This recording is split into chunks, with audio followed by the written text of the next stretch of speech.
Hey there, and welcome to Sip of Wellness, the podcast where we dive headfirst into the awesome world of healthcare and wellness.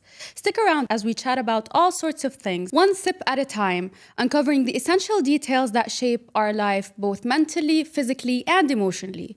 We're diving into awesome discussions with the experts, engaging interviews that make you think, and facts that are here to support you all the way. So grab your favorite drink, find a comfy spot, and let's gulp down some wisdom that'll boost your journey into a healthier and vibrant life.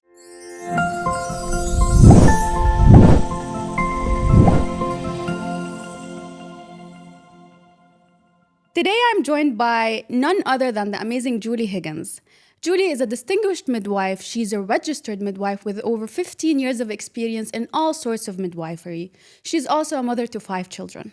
Welcome, Julie. Oh, thank you for having me. Thank you for being here. We're going to be discussing how to navigate the first few days at home after having a child. Before we start, can you give us a little bit of an introduction about yourself and how your journey to midwifery came to be? So I have 5 children. I wasn't a midwife when I had my children. Mm-hmm.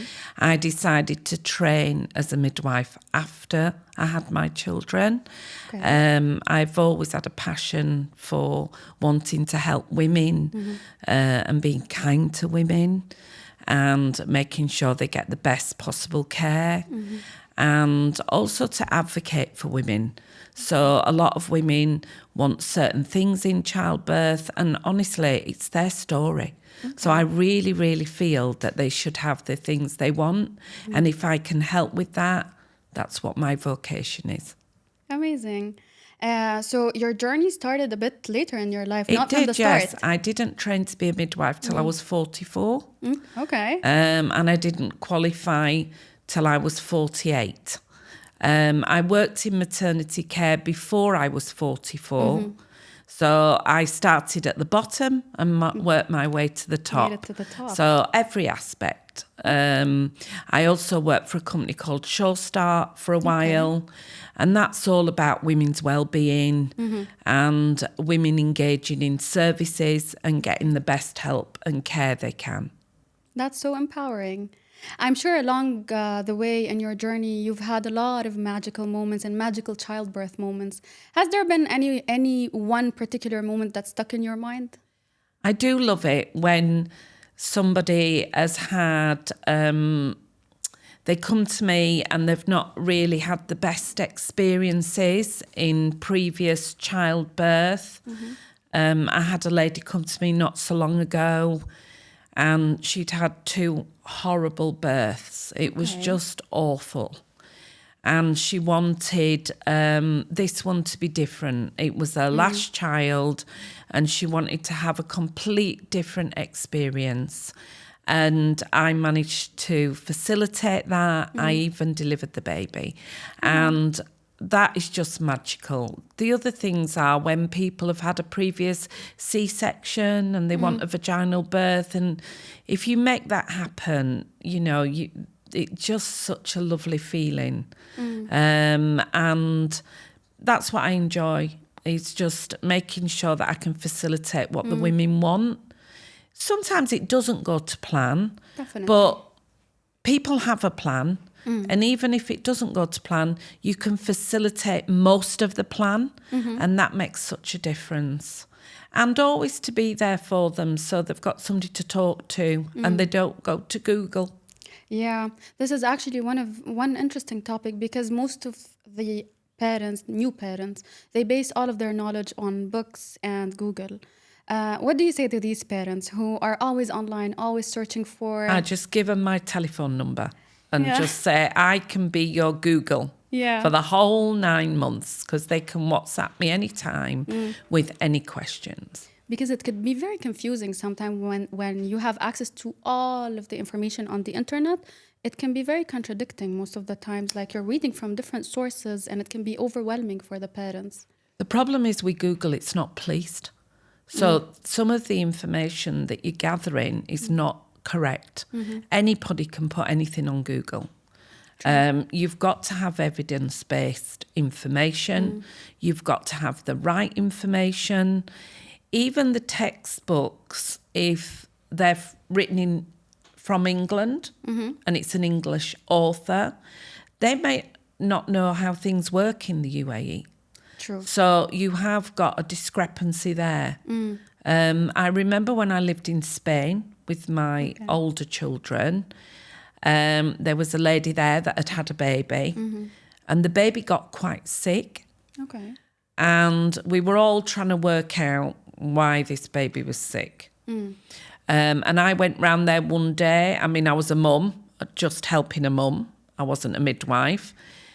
And she was giving the baby tap water because in the book it said she could give tap water because the book was written by an English author in England. But in Spain, you don't drink the tap water. Well, you didn't then. It might be different now. But you didn't drink the tap water. But somehow that got lost in translation. She thought it was all right to give to her baby. And little things like that. And also, when you're a new mum, you've got sleep deprivation. So sometimes you're not thinking 100% clearly.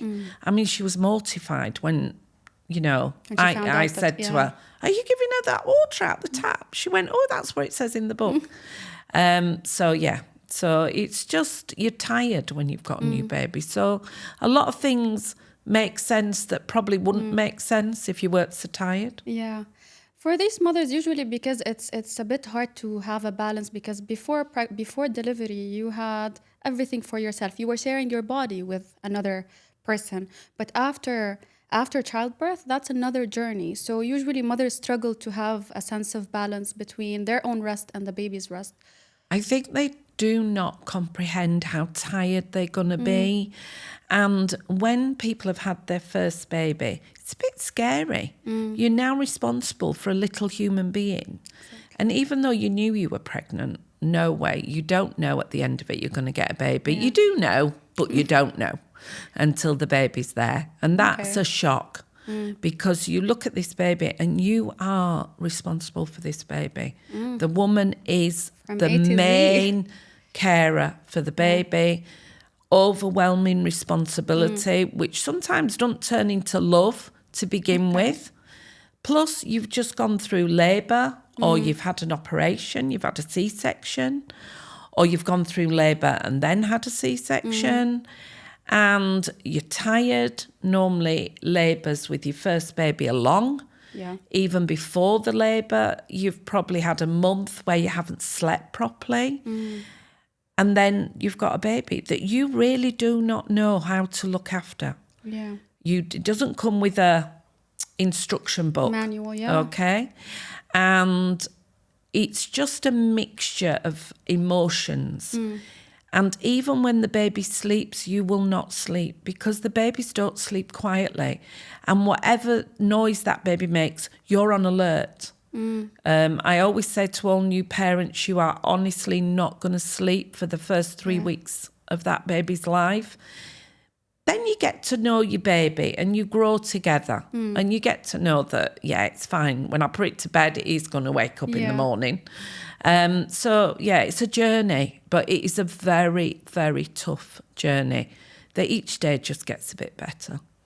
So how can mothers basically have some sort of balance? What advice would you give to mothers? I would be organised. Okay. Right. The baby's come in. You need to have your freezer full of ready meals. You do not need any other problems in your life than the baby. Not that it's a problem, but you don't need any added pressures. If you can get somebody to help with housework, wonderful. If you've got friends that are willing to help, give them jobs to do before the baby arrives. Okay, so everybody's on baby power, okay? So they all know what they're doing. And everybody wants to come and see the baby. Definitely. Make a schedule that fits with you. So if you think, I'd like somebody to come see the baby about 11, then I can go and get a shower. Okay. So really have a timetable. I would, That's great advice. Baby on board, let's all get on board and help. It's just makes life a lot easier.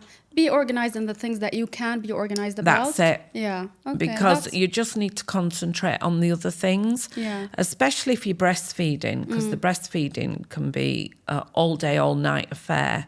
So you really do need to be organised, be pre-organised. Okay. Eventually, the baby will fit into your lifestyle, but at the very beginning, you really have to fit into the baby's routine. And that's different each day.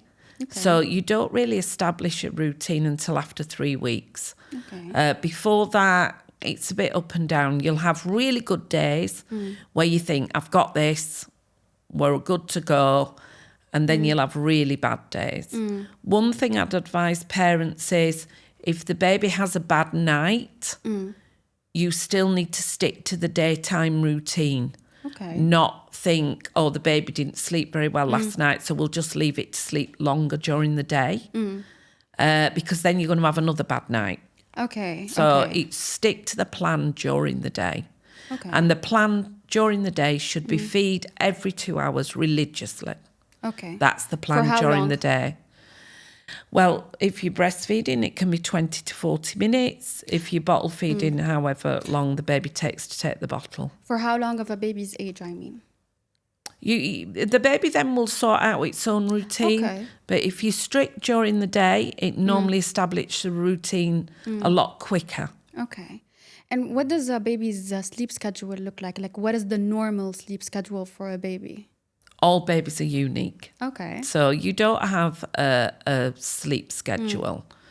If the baby goes to bed at night about 11 o'clock and it's really, really full because you've stuck to the regime during the day, then the baby will start sleeping more at night. Okay.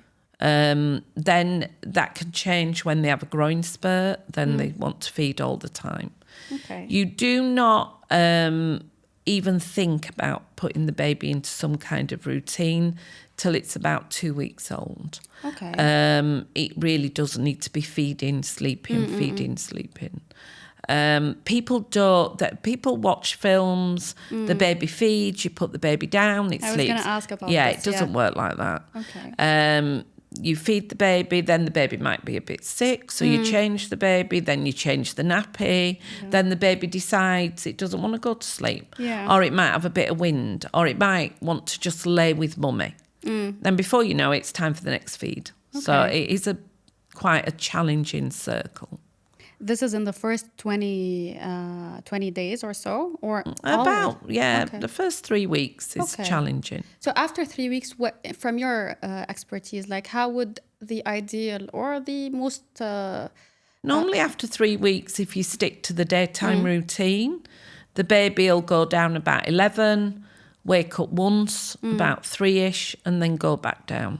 Okay. That's what normally happens. And the mother can sort her sleep schedule around that as well. Yeah, it's hard though, because when you're feeding or breastfeeding, then you have to change the nappy and everything. It's not always. The mother can't go back to sleep straight away. Plus, babies don't sleep quietly, so they make noises. Some of them, the noises are like, are you still breathing? Yeah. And some of the noises, it's if they're crying, but they're not. They're just making noises. And you're absolutely right, by the way. The first couple of weeks after delivery are pretty chaotic. Not chaotic, but a bit weird for a first-time mother. How would a partner play into this? Like, how can he ease some of that pressure or some of that chaos from the mother? So I would split the responsibilities. Okay. So mum normally is the one feeding if she's breastfeeding. Obviously, if you're bottle feeding, you can divide that between you. And I would definitely divide. Diaper duty. Yeah. And also, he can also look after the head, so none of them get a flat head. Okay. So keep a lookout which way the baby likes to sleep. Each baby prefers a side to another side, but you've got to make sure they evenly are on these sides. Plus, my husband was very good at tummy time because he could lay on the settee, watch a film, do nothing, and the baby would be on him like On top, this. Yeah. So that was his contribution. Okay. Yeah. That's a nice contribution. Yeah. How important is it, by the way, tummy time for both the baby and the parent? It is. It's very important. You've got to remember the baby inside you. has never been without anybody. Honestly. So the baby prefers to be with its mum or father. Here can be a bit challenging because the dads sometimes only get 7 days Okay. and the mums only get 45 days if they are working. Yeah. So here it can be quite challenging. A lot of mums then add on their annual leave, but it's still a short time Yeah. before you go back to work, Yeah. which is a challenge in itself. Exactly. Just 45 days is nothing because the baby is still very young and very unpredictable. Yeah. Yeah. I think, I think they need to follow other countries where they're really a lot more friendlier with the maternity leave. How's it like in England? In England, 6 months 6 months. to 1 year. Yeah. In Sweden, 2 years. Okay. And the father can take it or the mother can take it. Oh, okay. Yeah, they're way ahead of everybody else. But I think some of these countries don't realise how important it is that the baby's with the parents. For everything, it makes them more confident human beings. They have no anxiety. They feel loved. It's very, very important for the baby's well-being.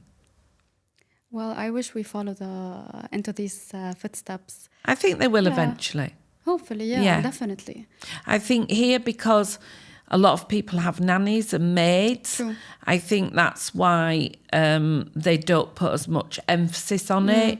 True. But nothing is like your real mum and your real Definitely. dad. Nothing at all. Nothing can substitute that. Nothing can substitute, especially for the baby, because they're used to that mother because they've And the spent smell and everything. Yeah, exactly.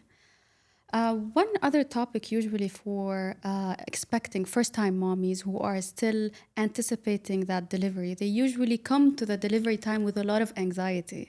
So what would you say for these, like to these mothers and partners, actually, both of them, to help them like think about it in a more soothing way? So you need to make a plan. So you need to think about what birth you want. You need to attend antenatal classes because knowledge is power. Definitely. People ask you to make informed choices. It's no good making an informed choice of something you know nothing about. Yes. So it's really, really important to gather as much information as possible, but the right information. So you need to go to antenatal classes run by midwives that will give you the right information for the UAE. Then you need a plan. Okay. How you would wish your birth to go. Okay. If people come to me for a plan, I'm very practical. We look at all what you want to do. We call it a wish. Sometimes wishes don't come true. True. And then we make more than one plan. So we Okay. make plan A, In cases. plan B, Yeah. plan C. Okay. So whatever birth you have, you'll be happy with. Because at the end of the day, at the end result is a healthy mum and a healthy baby. Of course. And you can't control labour. We never know. People ask me all the time, how long is it going to be? Will I be able to do this? Yeah. It's out of our control. Until you're in labour, we don't know how your labour's going to go. We don't know if your baby's going to like labour. We don't know if your cervix is going to dilate like it should. Yes. We don't know if the baby's in the optimus position for a smooth labour. And babies can move in labour. So there's a lot of things we need to think about. A lot of women do get their wishes. We do Okay. all we can to make sure these wishes happen. The only time we diverse to plan B or C is if we can see that the baby's distressed Okay. or the woman's body's not doing what it should be doing. And there's no one to blame for that at all. It's just what happens. Because a lot of the times the women actually end up blaming themselves and wondering if there is something more they could have done. Nothing more at all. Do you know what? The biggest achievement that you've done is grow a human. Yes. And we do not know what this human's going to do in life. Could change the world. And you've grown that human. Yeah. And it might only change the world a little bit. But still. Yeah, and it'll change lives as well. If you bring them up to be kind, considerate. It will definitely change lives of the people they run into. Fantastic. Yeah. So, that's the biggest thing. And it is the miracle of life. It's like you said, the most important thing from a delivery or in a delivery is a healthy mother and a healthy baby. 100%. Yeah. But for those exceptions and cases where the mother does end up having a traumatic experience during her childbirth, what advice would you give her for the next delivery? Because some of them actually have... First of all, I would advise that they do a debrief, because they need to understand what happened, why it happened, why certain decisions were made. And there's nothing, I know some people think, if I'd have done this, but there is nothing that you can do. The second birth's a lot easier. Okay. So it is a lot easier. So whatever happened with the first birth probably will never happen with the second birth. The second birth is usually a lot shorter. Okay. The pushing takes no time at all, as people are quite mortified that the pushing can take over an hour with the first birth. Okay. But with your second birth, it can be like 3 pushes and the really? baby's out. Okay. It's a different birth altogether. It's as if your body knows what to do now. It's already been trained. Yeah, so it does it a lot quicker. So I was very quick with my second birth. Okay. Compared to my first birth. So it helps them actually now to think about it this way. If they had a traumatic experience, to know that the second birth is actually second and third will be much easier than the first. And the other thing as well, you forget. So soon as that baby, 6-week-old, starts smiling at you, talking to you, will forget everything. You just absolutely on cloud 9. And then the baby, then at 1 or 1 and a bit, starts walking. And then at 2, it starts talking. And it goes to little play groups and things like that. And then you're just so besotted with this baby. You think, I'll have another one. Yeah. And you forget all about the birth. Definitely. And then, that's it. That's the one thing that I hear from most mothers is that right after they deliver, they're like, we're never going to have a baby again. And then a couple of months later, they're like, we want to have another baby. Because that baby, baby time, when it's a cute baby and they're doing nothing and they're stuck to you, doesn't last for too long. After a while, they become their own thing. They want to explore, they want to run around. So, yeah. And it's just joyful seeing the world from a child's eyes. So we were living in Spain. My first baby was a very quick talker. Okay. So she could honestly have a conversation with anybody at 2. Whoa. She was a real chatterbox. And we took her back to England. And on the way back from England back to Spain, I said to her, it was really lovely, wasn't it, being in England? She said, I didn't like it. I said, why not? She said, I didn't like the furry floors. The carpet. She didn't like the carpet. We were living in Spain with all wood, marble floors. Yeah. She didn't like it at all. And that was makes you think. Yeah, I know. That was a, perception of England. I don't want to ever go back again, she said, because of them furry floors. She didn't like it. Yeah, and it makes you see things for the first time. It's like glass shattering. You're like, never thought about it this way. Yeah, and they're just wonderful. I mean, I had 5 of them, and they all look at life differently, and they all have the little quirks, and it's just a joy, an absolute joy. They do say each child has its own experience, like each child comes with its own set of experience during pregnancy and after delivery. Do you know what? All my children are the same in confidence because I was really up on that. But they're all so different personalities. And they're very, very close, my children. All of them are very close. They talk to each other every day. And I think that's a good thing. But they do all come with their own little unique personalities. What you did with one baby, you don't do with another. My second baby was an unbelievable sleeper. She could sleep on a washing line, we used to say. And as one of my babies wasn't a very good sleeper. And that was a shock to us. Okay. One had colic, one didn't. There's all sorts. Okay. So it's just nice. Does this stay with them, or do they like change along the way? They change along the way. Okay. I think they change through experiences. Okay. And they've all got the little quirks, which can be quite unusual. Okay. Each one is unique in his own way. Just go with it. Just Yeah. go with it. And, I've had one uniqueness. Well, two of my babies, I called them beige babies. Okay. So they would only eat food that was beige. Okay. So they'd eat pasta, Okay. chicken, They hated colors? vanilla ice cream, Okay. as one of them used to call it. Vanilla. Yeah, vanilla. So Okay. very plain foods, nothing with any colour. Okay. But I had two children like that, so it must be a thing. Okay. And they changed along the way. Yeah. they So, adjust. Max didn't like tomatoes, onions.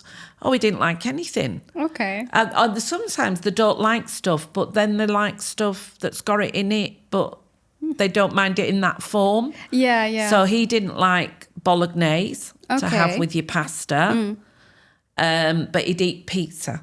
Okay. Which basically both have the It's- same yeah, thing. Yeah, so Okay. we just have to be a bit inventive. So I Yeah. used to make a pizza with the bolognese, Okay. and then he'd eat Exactly. it with cheese on top. Yeah. I heard that one hack where you would introduce all the foods that your babies don't eat, but you would introduce them in a different form. For Definitely. example, with pasta, you would include all the veggies into you would mash them and put them in the pasta. They would eat everything, but in a mashed form. Yeah. So, So yeah. I used to hide a lot of vegetables in food, Yeah. where I'd puree them all and then mix it in with the shepherd's pie, and they never knew. smart. Exactly, smart. These And are then the hacks. one of my children had only eat chicken. Okay. But the way we got her to eat beef was I said, how eggs are white and brown? Well, same with chicken. You get a brown chicken and a white chicken. That's So very your smart. beef is from the brown chicken. Oh, Well, chicken. okay. I used to call it chicken. Okay. She used to go, I love this chicken. I used to go, oh, that's good. At which point did she realize that this is not chicken, this is actually beef? Yeah, she were a bit daft, so not until she were a bit older. That's nice. One of the topics that usually is a bit feared and a bit like people don't really know how to navigate it is postpartum depression or baby blues. Because after you deliver, as you said, like after a woman delivers, her whole life her whole paradigm shifts around. So for these people, for these families who feel like they're starting to go through postpartum depression, what can you tell them? What can you advise them? You need to get help straight away. Straight away. Okay. It ain't going to get better. It's just going to get worse. So you need to seek help straight away. Sometimes it can be a bit of a hormone imbalance. Sometimes it can be really because you're very tired. But if it changes into purple psychosis, that's very serious. So you need to get help straight away. So the rule of thumb is day 3, if you've had a normal delivery, nervous breakdown day. The world has come to an end, okay? You've not slept for about 5 days. Yes. So it's all a bit too much. Day 4, if you've had a C-section. Also on those 2 days, your milk comes in. So the hormones are raging. So that day you are going to be very upset. Okay. And you don't know why. And then it'll be a mixture of being upset and happy and all that. Then it might take you a while to catch up on your sleep. So you will have a few days where you don't feel 100%, but you can cope. Okay. If you are getting up in the morning and you really don't want to do anything, you don't even want to look at your baby, okay? You need to get help straight away. Okay. I used to run a course in the UK called Here's Looking at You. And we used to get mums to come in, and I am going to start this course here in the UAE. We used to get mums to come in and interact with their babies at about 4 weeks. And we used to video the interactions to see if the baby was, interacting back. You knew straight away the women that had postnatal depression because the baby wouldn't make eye contact with them. And that's because the mother had been distant to the baby. Now, it's easily corrected. But if it goes on, then the baby will also detach itself, maybe from society even. So it is something that has to be treated because it has long-term effects if it's left, not only on the mummy, but on the baby as well. You can always contact me if you're feeling low and we can point you in the right direction. You might just need a good night's sleep. You know, that nobody's going to say that you've got postpartum depression just like that. You might need a night nurse just for a night, just so that you can go to bed and sleep. Just for one night. Because fatigue causes anxiety and everything, and that can be serious. Also, if you've had a traumatic birth and you haven't had a proper debrief, that can also add. And some mothers do not realise how much it's going to change their life for the interim period. So it's not going to change your life forever. I'm a firm believer the baby should fit into your life. But for the first 3 weeks, you don't know how to fit the baby into your life because you don't know what your life looks like. So it's a bit of navigation. And babies all of a sudden will get colic, they'll wake up with a rash, they'll get cradle cap, they'll wake up with a sticky eye, the umbilical cord might look like it's infected, it might have a reaction to the vaccines. There's a lot of worry with babies that you don't think about. And, you know, we try and tell you everything, but there's always something we leave out. Or there's something that we've told you, but actually you're sleep deprived, you don't remember it, okay? So, and that's normal. And you know what? You worry about your baby because you're a brilliant mum. That's why you worry. And because you want the best for your child. So it's normal, but very exhausting. Definitely. Is there anything that parents can do to avoid reaching that stage? Like, are there any steps they can follow? They just need to get help before. They just need to get help. If they're over anxious or anything like that, they just need to get help.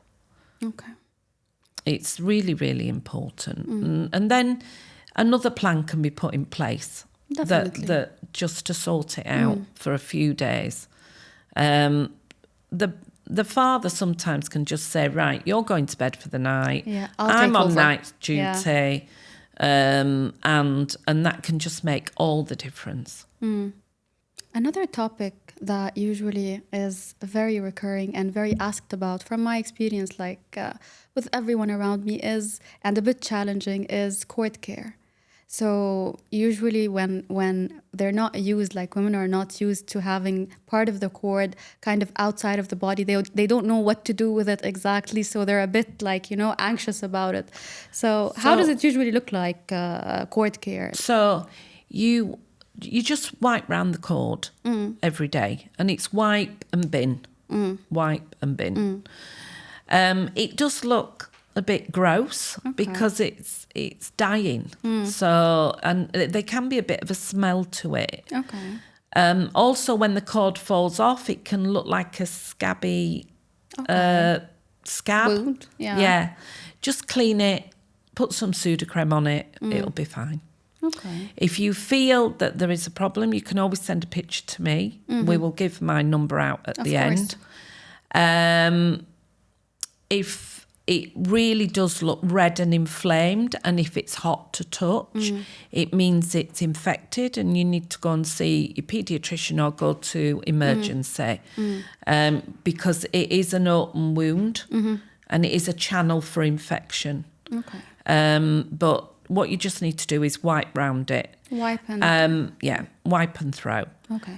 Some people say, I don't want to give my baby a bath because of the cord, but actually you can give your baby a bath because it'll just dry out afterwards. So some cords take a lot longer to fall off than others, And normally that's because you've either had antibiotics in labour or the baby's had antibiotics. So normally the cord would fall off between 5 and 10 days. Okay. If you've had antibiotics, it's 5 to 15 days. Okay. How important is hygiene for the newborn? Like, is washing and showering something that should be done on a daily? No. Okay. No. So the newborn's actually, it's not outside in the ground or anything. So I think you can be over-hygienic with newborns because they have to build a resistance. Okay. But always sterilise the bottles, the pacifiers and things like that. Bathing every day, maybe not, because the newborn has to get its natural oils. So you don't need to bath every day. And it's all right, just top and tail in. So you start at the top, finish at the bottom. Because a lot of women, they include that into their daily nighttime routine from the moment the baby's born. They shower, they feed, they shower, then they feed, then they put to sleep. So yeah, I think after 3 weeks you can get into a routine. Yeah. But before then, I wouldn't be bathing the baby every day because they get really dry skin. And if you're bathing them every day, you're stripping them of all the oils. Also, don't use any products. Really? No products at all? No. Okay. And the first 3 weeks or? First 3 weeks, Okay. because the skin's sensitive. It's used to living in water. So it's getting used to all the outside, the detergent that you've washed the clothes in, it's getting used to lots of things. Okay, that's interesting advice to avoid all products for the first 3 weeks. Yeah.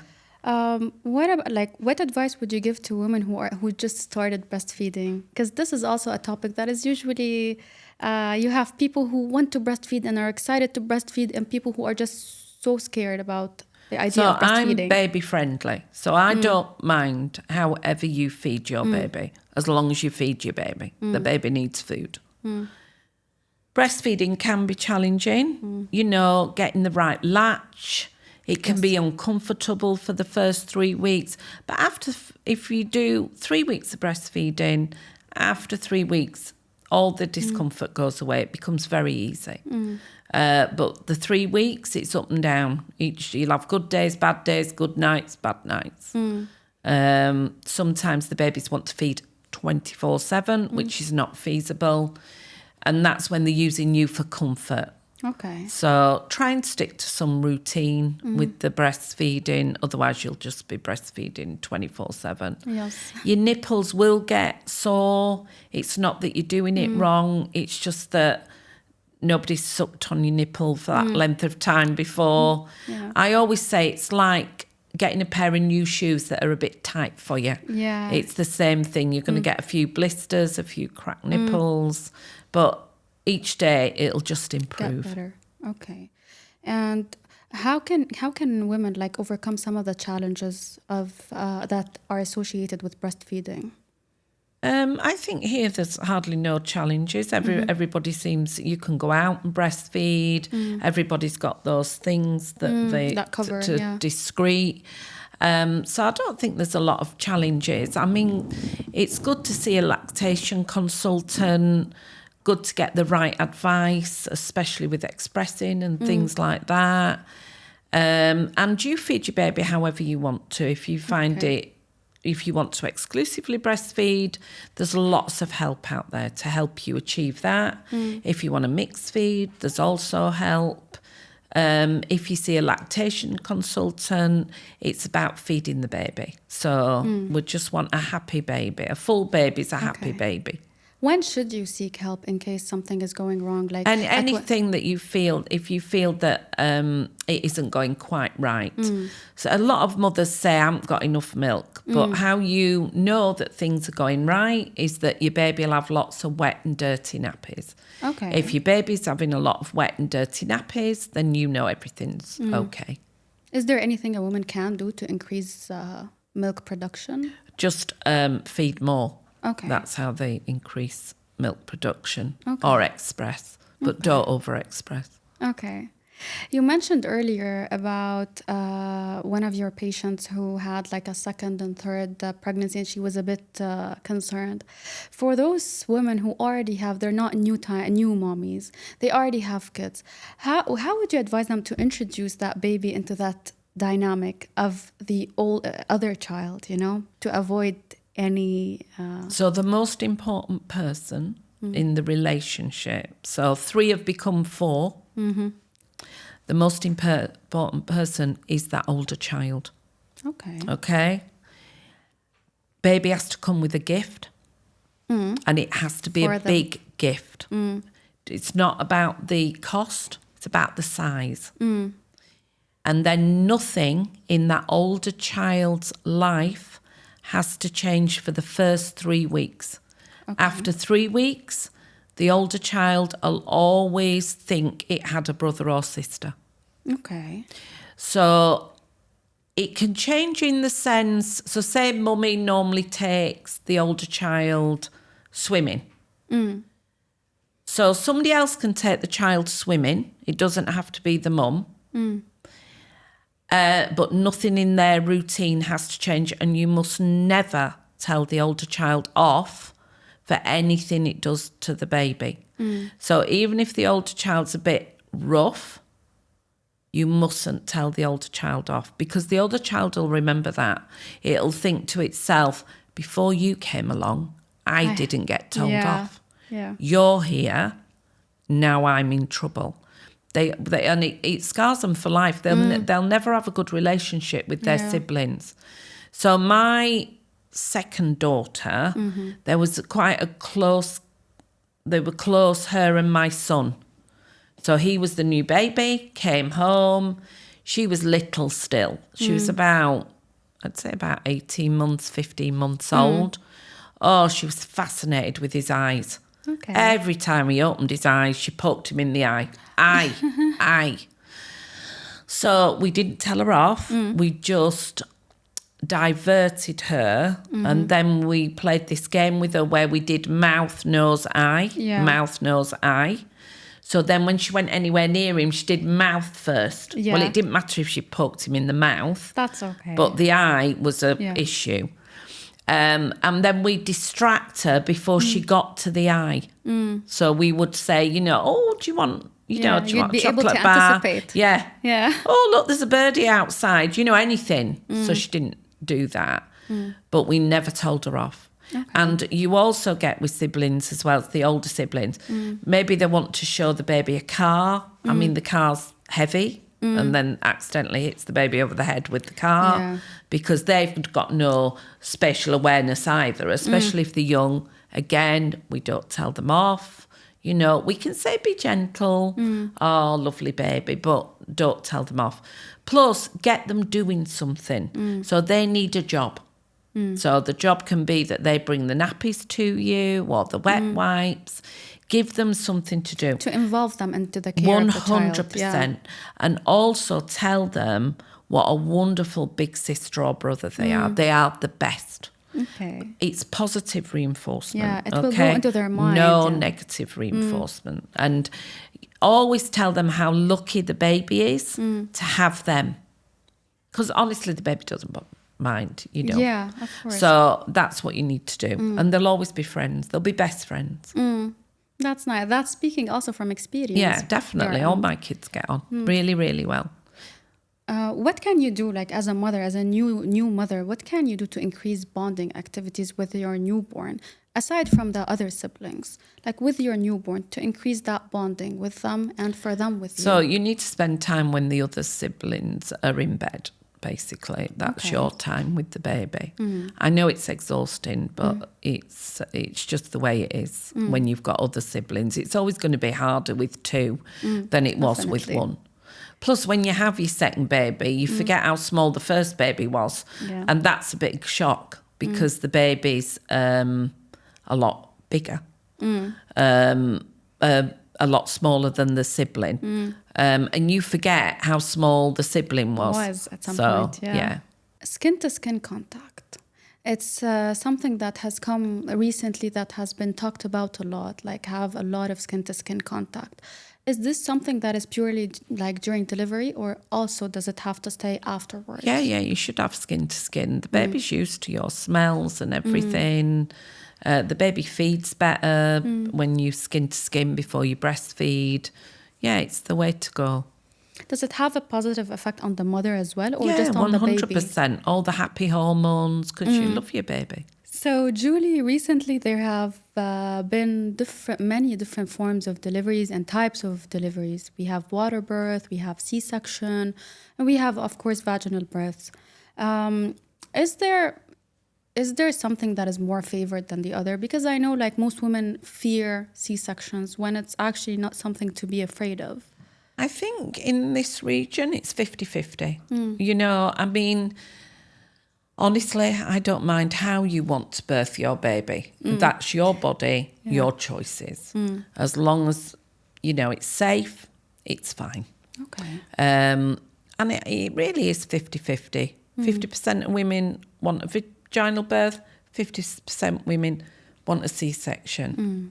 And out of those women, some people have to have a C-section and some people have to have a vaginal birth. So, you know, it just happens like that. And there is really only two types of birth, vaginal or C-section. Yeah. They're coming out one way or the other. Yeah. The water birth is obviously a vaginal birth where they come out in the water. And really the mum does it all herself. So you don't touch the baby in the water. It's hands off for a water birth. So you're just there supporting the women, talking her through what to do. That's all you're doing. Then there's the normal vaginal birth. And then there's the ventouse, where you might need a bit of help at the end. Okay. And they'll put like a cap on the baby's head as you push. The doctor will pull. And they do that sometimes if you're just exhausted and your contractions aren't strong enough and you just need a little bit of help. The forceps delivery is usually done if the baby's high and it just needs rotating as well as delivering. So those are the vaginal birth methods. So no need to go directly into C-section. No.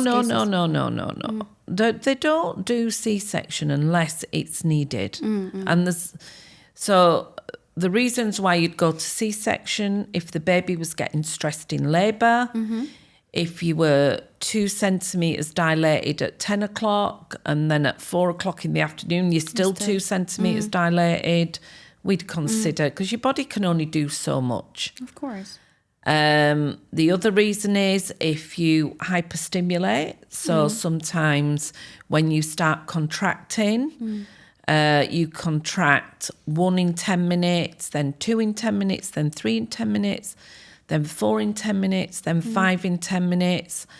If it goes above that, that means your uterus is hyperstimulating. That's dangerous for you and the baby. Sometimes you go for C-section because when it comes to the pushing, the baby's cord is wrapped around its neck maybe 2 times and then it's got itself all tangled in the cord. So however long you labour, you won't be able to actually push the baby out. There'll be no descent, which we see after about half an hour, we can see there's no descent or improvement. The other way you might go for C-section is if your blood pressure's going really high, we can't keep it under control. Anything really that puts you and the baby in danger. We do a lot of planned C-sections. We don't do that many emergency C-sections, to tell you the truth. A lot of them here are planned. The planned C-section is very chilled and everything. You're explained in great detail what's going to happen. If you need extra support, we support you in extra ways if you're a bit anxious. An emergency C-section, because you didn't plan it, can be a bit traumatic at the time, but once you're explained why and what's happening, it can be more traumatic if you've gone for the water birth and then you've ended up with an emergency C-section. Yeah.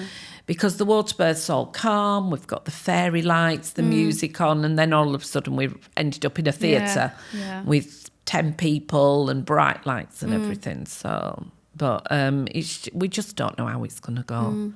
I've had 4 normal births and 1 C-section. So I've had both scenarios.